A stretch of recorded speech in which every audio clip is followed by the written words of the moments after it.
guys, and welcome back to my channel. Today I am answering some of your guys' makeup concerns. I asked over on Instagram on what was your biggest makeup concern that you guys wanted me to answer. So I went through pretty much everyone and tried to answer the best that I could. And I also gave you guys some of my tricks that I like to do personally on what my makeup routine is and what some tricks that I found that really help. So stay tuned for that in this video. And if you haven't already, please make sure to subscribe and like this video.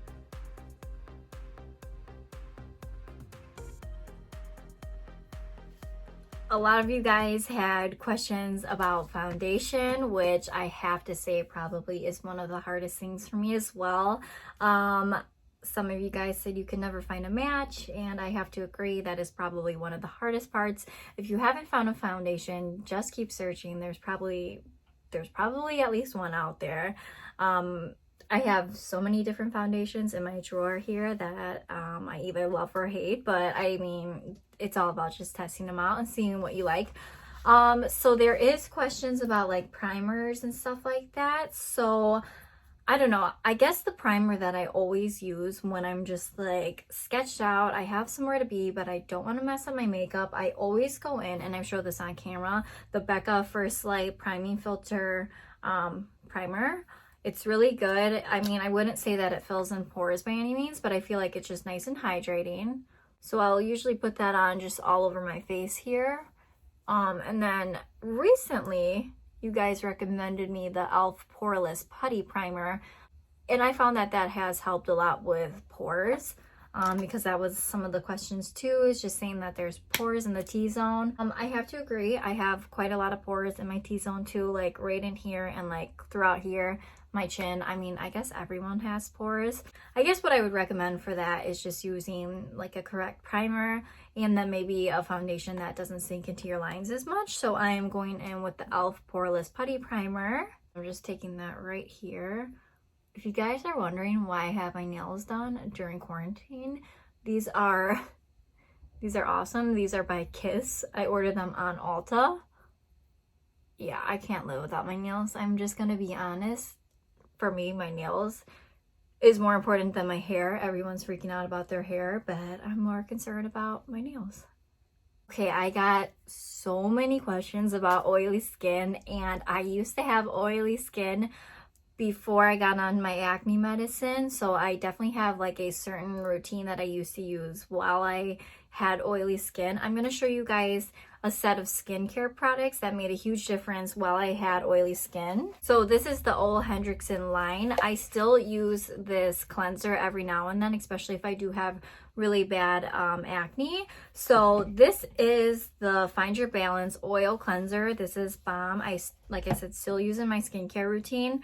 The toner, the Balancing Force Oil Control Toner, is so good. When I seriously had oily skin, I would use this in the morning all over my face. First of all, it smells amazing. Like, it just smells like eucalyptus, and it's super, I don't know, I wouldn't say it dries your face out. I still do use this in my skincare routine. If I'm feeling like a little extra bougie, I will go in with a toner, but I don't always do that.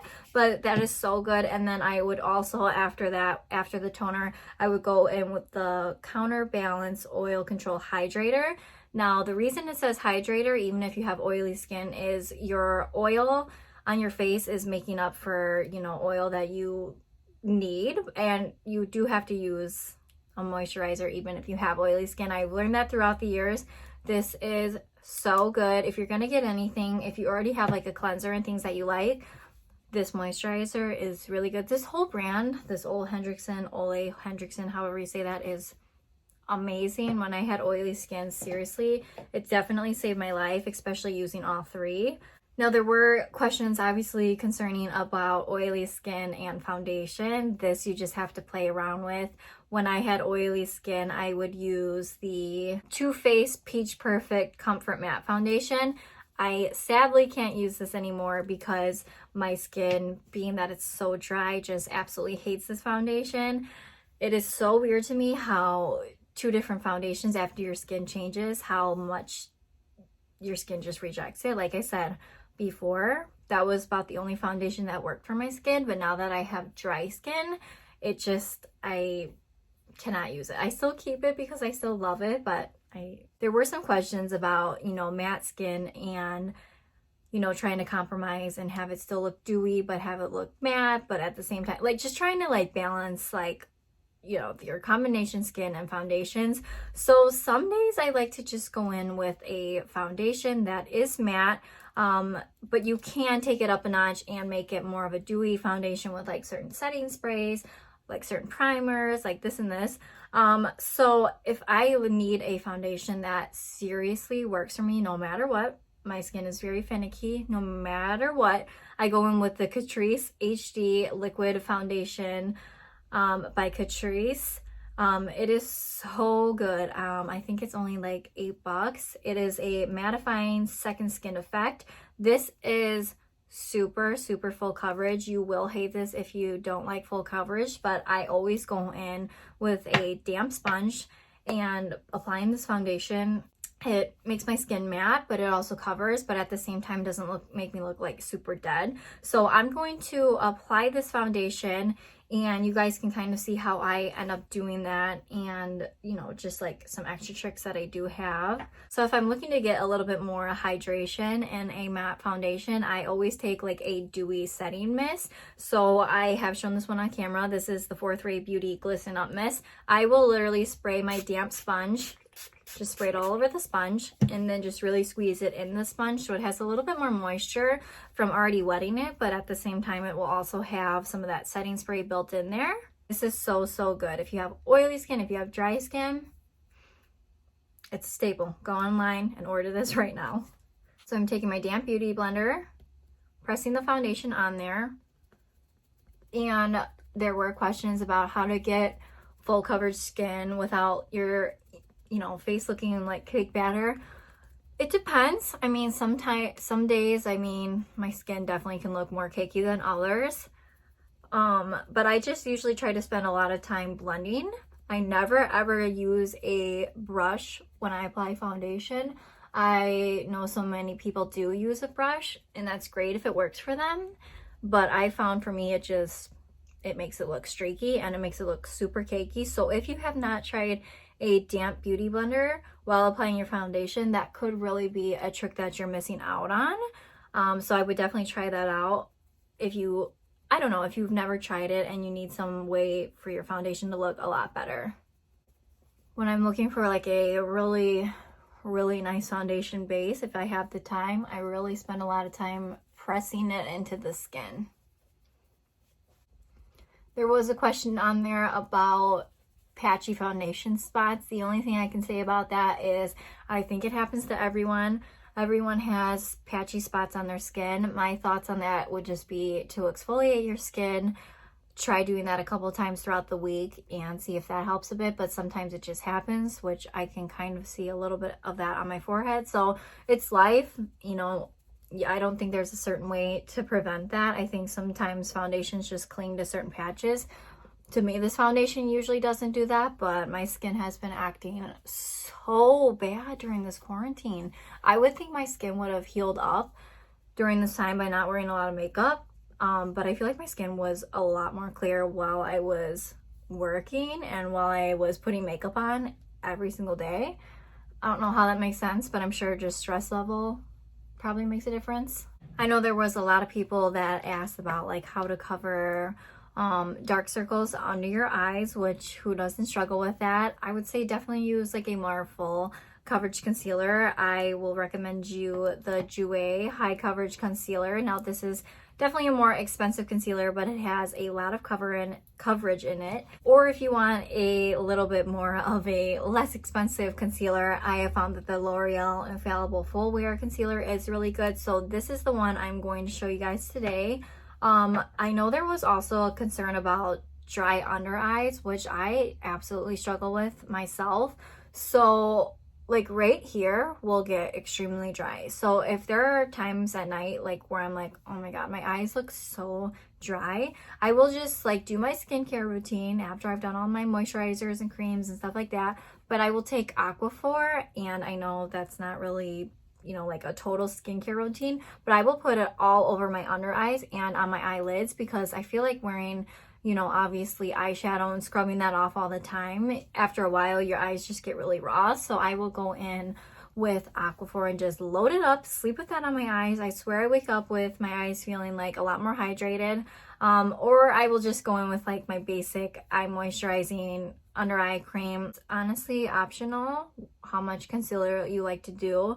Some people might feel like this is a lot of concealer, which I totally get. But this is the coverage that I like, so play around with it. But like I said, this is a very full coverage concealer. Also, I will put it in this area of my eyes because I feel like this gets really dark.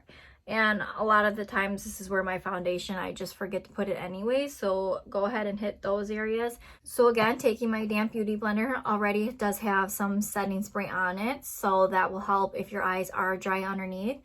And just blending that out with the sponge. I know a lot of you guys probably already do this in your makeup routine. So it might just be like, you know, whatever you're using isn't working, or you haven't found something that totally works for you yet. I don't know. It takes a while for me to find something that I do like. So everything that I'm recommending you guys, it might not be new, but it is something that works really good for me. So that's why I'm showing you guys these products.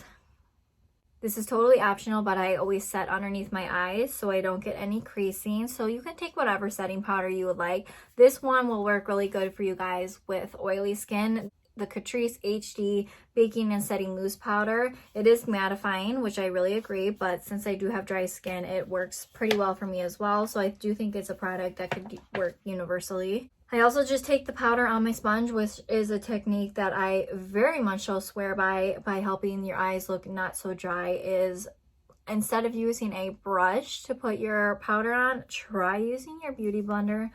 I swear by it. The last time that I used the brush, like just trying it out, seeing if I like that technique, again, like coming back to it, I'm like, no, my makeup looks really bad when I use a brush. For some reason, using a damp sponge just works really well for me. If you've done all this, you know, foundation and concealer, if it just looks super dry, or if you like something just doesn't look right, I will go in with the setting spray. Take whatever setting spray you like. The Morphe Set and Refresh spray is awesome because it doesn't like make your skin totally matte, but then it doesn't make your skin totally dewy.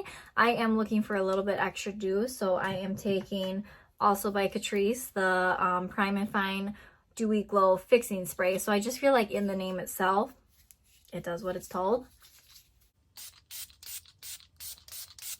So I just put a little bit of bronzer and blush on and a little bit of highlighter. I wanted to tell you guys I went in with a contour stick here. Well, actually, it's not a contour stick. It's the Wet n Wild Photofocus Stick Foundation. I've been trying this out.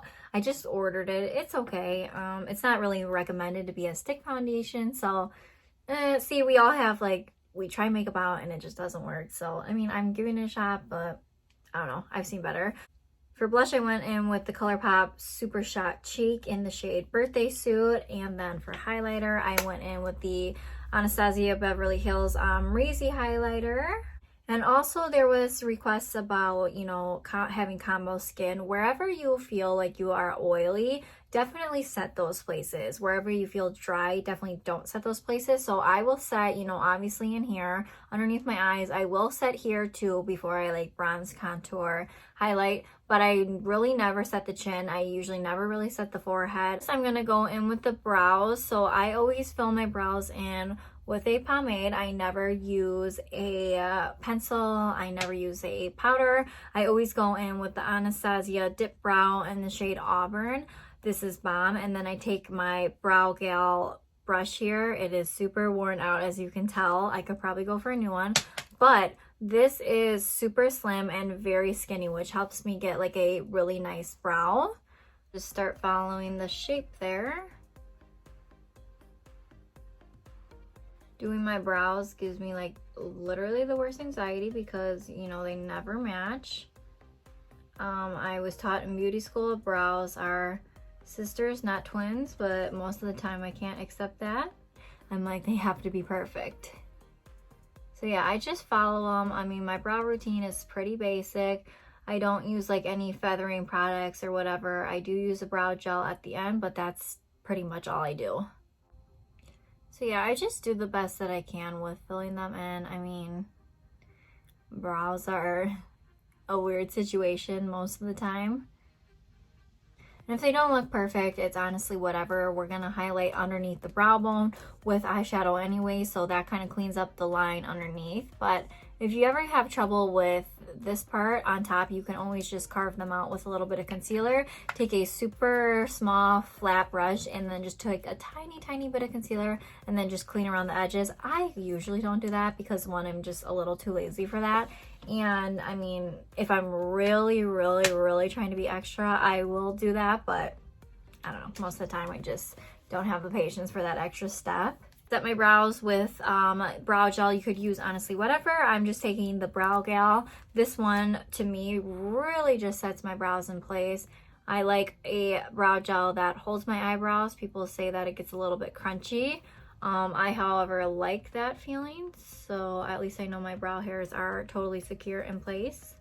The request on the eyeshadow, well, actually wasn't really even an eyeshadow. It's about preventing glitter getting all over your face, which I will get to that, and then also liner. So I'm just going to do my eyeshadow, speed this up here so you guys can watch the process. I'll point to the shadows that I'm using so you guys don't feel like I totally skimped out on this part.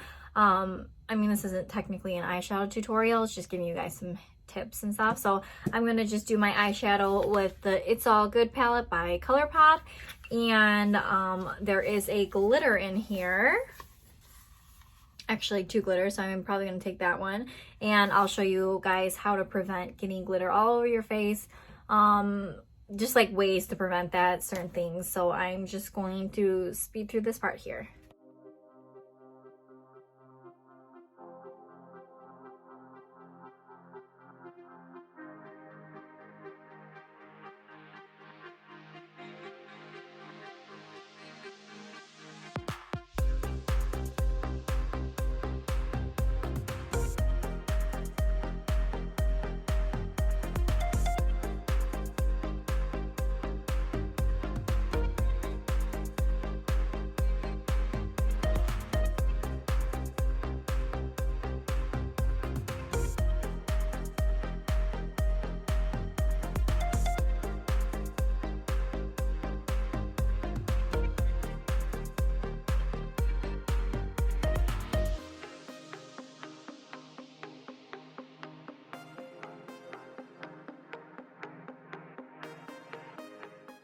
Okay guys, so I'm going in with eyeliner. I really hope I don't fail you guys on this one. I am going in though with my favorite, all-time favorite eyeliner. I'm going in with the Physicians Formula Eye Booster waterproof liquid eyeliner. This stuff is really good. The top on it is super skinny, so you guys can definitely get like a really sharp line. I definitely have used this one and have had like awesome luck with it. If you guys are looking for a cheaper alternative to that one, I think that one is like $11 or $14, $15, I don't know, but this is the Wet n Wild Breakup Proof 16-hour waterproof liquid eyeliner. This stuff is really good too. You guys can see the tip on here is like really small, so I have found that that one works great too, and that one is under $5, so check that one out as well. So I will try to do this as best that I can with showing you guys how to do it. I guess it just depends on the day how your eyeliner is going to turn out. I always get a little stressed from this part. Sometimes I wing it out, sometimes I just leave it as a line. So I usually just, and I'm gonna have to stop talking for this part, I usually just start in the inner part of the eye and just line following the eye. Try to keep your hand super steady. If you have a table that you can rest your arm on, sometimes that helps give you a little bit more balance, so you're not just like free for all and like squiggling out your whole eye there, you know what I mean? Like it just helps give you a little something.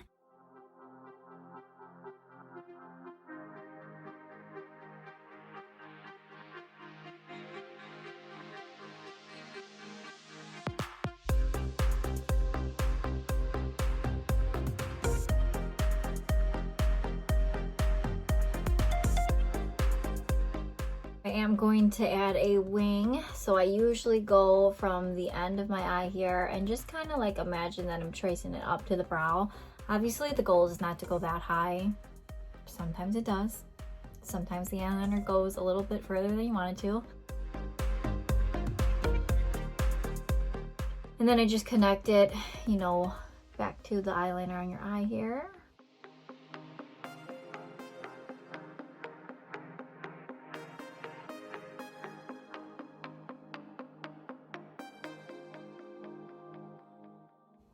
Okay, so I feel like that's not terrible. So I'm gonna just try to attempt that on the other eye here.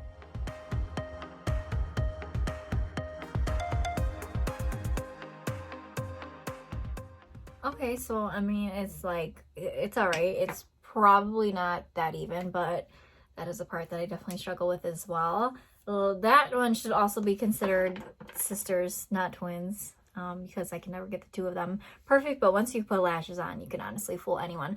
I forgot to do the glitter on the eyeshadow, so I'm going to show you guys what I use for that, and I'm probably going to have to retouch up the black eyeliner after I do that. But before I put on any type of glitter on my eyes, I always use the Too Faced Glitter Glue Glitter Shadow Primer. This stuff is really good if you want it to just stay put in your eyes. Where you place the glitter is where it will stay. Now, I have found that this helps not get it all over my face, not get all over my eyelashes. It just really helps, you know, keep the glitter eyeshadow in place. So just take it on either a brush or your finger. I do either or. Sometimes I take a brush first to put the glitter glue down, but I usually always use my finger to put glitter on. I just feel like the glitter is way more pigmented that way. I'm just taking a little brush here with some of the glitter glue, and it just depends where you want to put the glitter. There's no rhyme or reason wherever you want to put it. I think I'm going to put it on the inner of the eye here, and then I'm just going to put the glitter glue right on here. Dipping into my eyeshadow palette, I'm going to use the shade here, and I'm going to take my pinky, press that right into the glitter so you have a lot of control of the glitter. Besides, if you put it on a brush, sometimes the glitter will fall right off the brush and go right onto your face. That really drives me like absolutely insane, so that is why I put it on my finger as well. So having it already in your finger, you can just press it on there and it sticks right to the glitter glue perfectly.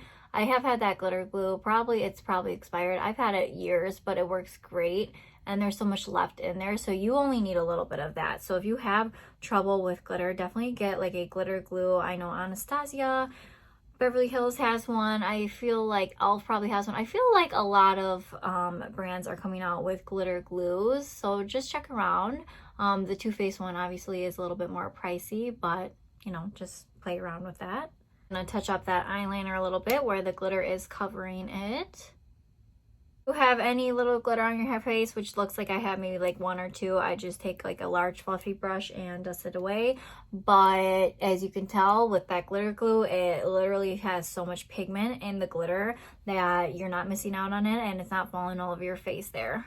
Guys requested how to put on lashes, and that is another one that I struggle with, but I have found some better techniques that have helped me. So I am actually going in with the Adrell double ups, but I'm actually going to use some that I have already used like once because I don't want to use this brand new package. So that is the thing about lashes. You can reuse your lashes as long as you go in and take off the glue off the band. You can definitely reuse them, which is nice. And then I always cut my lashes first, and then I go ahead and apply some mascara to my eyes, and then I do put on the glue. So I'm going in with the Kiss strip lash adhesive with aloe. It really doesn't matter, whatever works for you. I find like the Kiss brand works very well.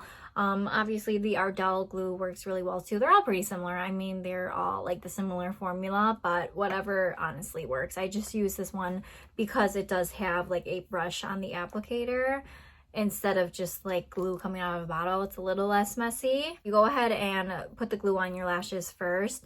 You will have time for that glue to set because you don't want to put glue on your lashes and immediately put them on your eyes. You want to let the glue sit for at least like 30 seconds, 30 seconds, 40 seconds, whatever the case is.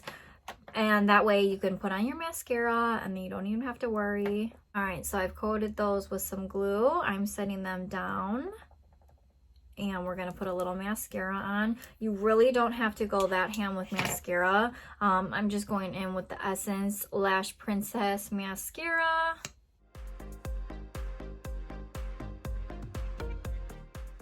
So I have a whole system of how I put my lashes on. First I take tweezers and I grab the middle of the lash band and I then take it and place it right onto my eye. I'll show you guys.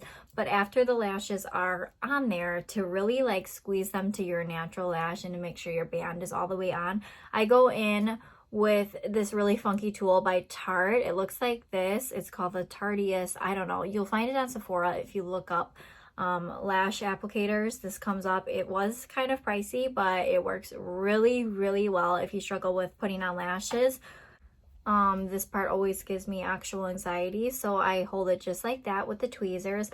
And I have heard if you look down instead of like this, if you look down, you can place your lashes on the actual lash line. So that is how I do it. I do always catch myself doing that as well, but however you get them on is however you get them on, right? I put it right in the middle first, let it adhere, and then I take the tweezers and I bring it forward so I can attach it right on the inner corner. And then I bring the back of the lash to the outer of the eye. And then I'll just take my tweezers and just kind of squeeze it gently. Don't squeeze it hard, because if you squeeze it hard, you will, you know, obviously pick the lash back up, which is very frustrating, but we all do it.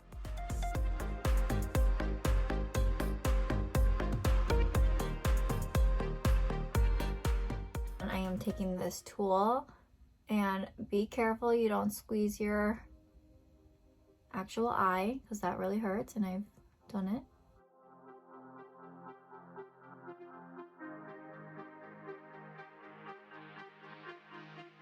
And then obviously sometimes you can see your lash band, so just go over it with a little bit of eyeliner. Or if you don't do eyeliner for your eyeshadow, you don't have to obviously do this part, but you can always take your eyeshadow and just go on the top of it. But be very gentle. And once that has been on for a little bit, I go in with mascara and just blend the two together. Be gentle, start at the base, and then really just work that in on the base of the lash and your actual lash, and then just kind of flick out the edges. So you can see that kind of makes a little bit of a difference by blending it in your lashes and making them a little bit more black. And I will say that my lashes went on pretty well, surprisingly. It does help to have, for me personally, a lash that has like a very thin band. It just helps on go on really fast. And yeah, that's all that you guys have really requested me. I am going to put on some lipstick and then set my face so I can show you guys that, how I really set in all the makeup here. Alrighty, and then I'm just going to set my face. I think I'm just going to use my 4th Ray Beauty Glisten Up Mist here, because my face does feel a little dry, no surprise, but use whatever. Honestly, what I have found that honestly just changes everything, like I said in the beginning of the video, is just setting spray. It honestly just makes everything work a lot better. Everything comes together. So I'm just going to drench my face in the setting spray, and then the look will be totally complete. So yeah, guys, that is it. I hope that answered your makeup concerns and gave you guys a little bit of some tips that you guys can take with you. If you have any more questions and you missed out on the Instagram picture and the questions that I was asking, you can answer them down below in the comment box, and I can always answer them the best that I can through comments without showing you guys. Make sure, if you haven't already, to also follow my Instagram. It's at Carly's Creations, both with a K. And it's linked down below in my description box, all my social media, so you guys can follow me on that if you haven't already. Thank you guys so much for watching, and make sure to like this video if you haven't already, and subscribe, and we'll see you guys next time.